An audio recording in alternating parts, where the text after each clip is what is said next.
Narating ko na ang Liam's Lomi House. Ito yung dinarayong lomihan. Hey, ito na yung lomi ng Batangas, no?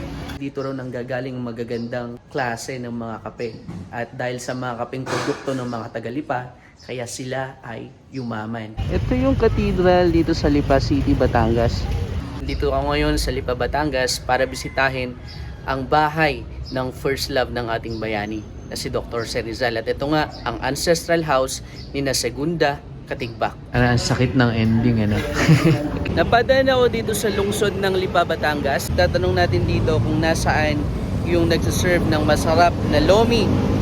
Sir, saan ko po kayo matitikman yung masarap na lomi dito sa Lipa? Liam's po. Saan banda yun, sir? Diretso na ka doon.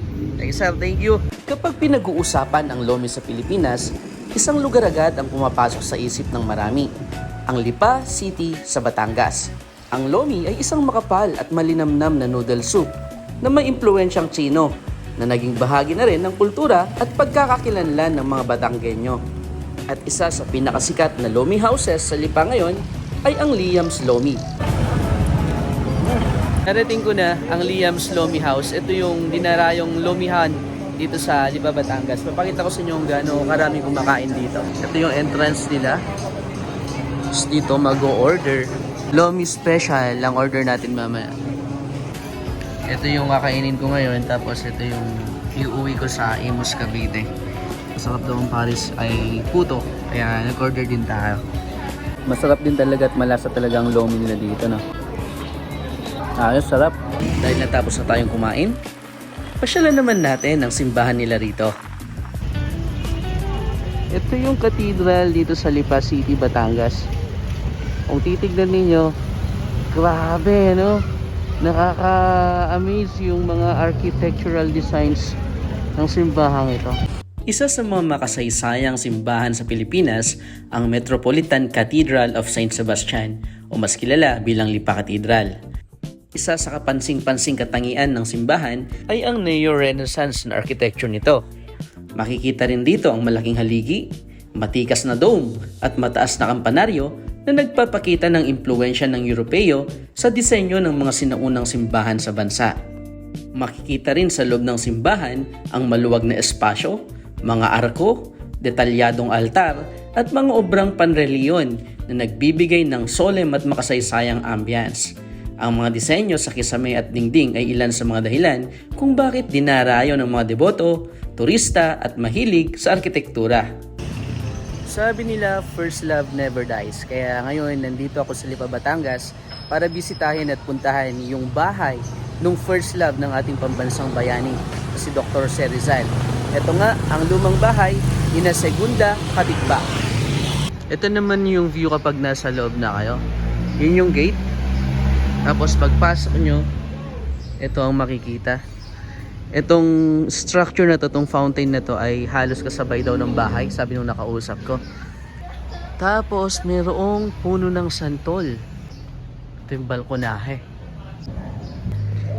May books din dito na nandito yung love story ni Rizal and Señorita Segunda Solis Katigbak. Maswerte tayo kasi may mga college student dito. Tapos i-interviewin yung apo ni Segunda Katigbak, si Lola. Dito nga ay sinimulan ng ikwento ni Lola ang pag-iibigan ni na Jose Rizal at ni Segunda Katigbak.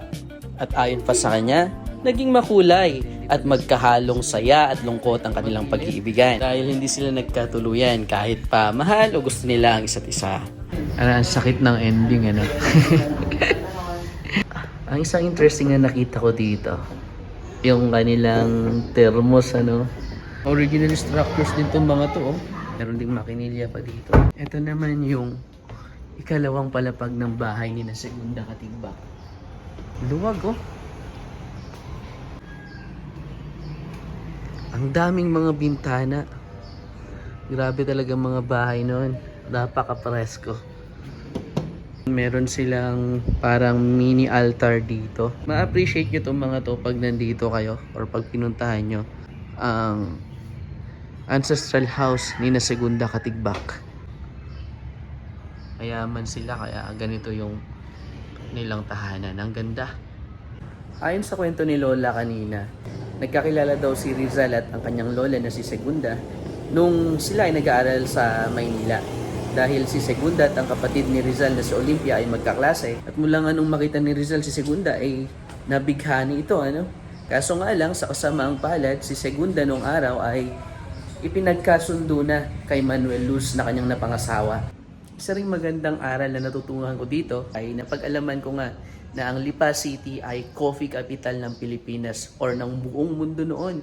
Kasi dito raw nanggagaling magagandang klase ng mga kape. At dahil sa mga kapeng produkto ng mga taga-Lipa, kaya sila ay yumaman. Kaya maraming mga mayayamang tao dito sa Lipa nung araw. Kaso nga lang, hindi na mababakas yung kanilang malalaking kabahayan kasi nasira lahat ng mga yon nung panahon ng Second World War, sabi ni nanay. At isa na lang itong bahay na to ang hindi nasira noon. Kaya hanggang sa ngayon ay nakatayo pa. At dahil mayaman ng mga tao sa Lipa noon, ang kanilang ginagawa para hindi na may pamahagi sa iba yung yaman, ipinagkakasundo na nila yung kanilang mga anak sa kanilang mapapangasawa na nagmula rin sa mayamang angkan. Yun ang nangyari kay Segunda Katigbak at kay Manuel Luz. Ito naman na yung mga naging anak ni Segunda at ni Manuel Luz. At ang nakausap natin kanina na si nanay ay nanggaling dito sa angkan ni Paz Luz. Diyan daw siya galing. So yun lang, ipakita ko naman na lahat. Kung gusto nyong bisitahin ng lugar na to, puntahan nyo lang dito sa Lipa City, Batangas.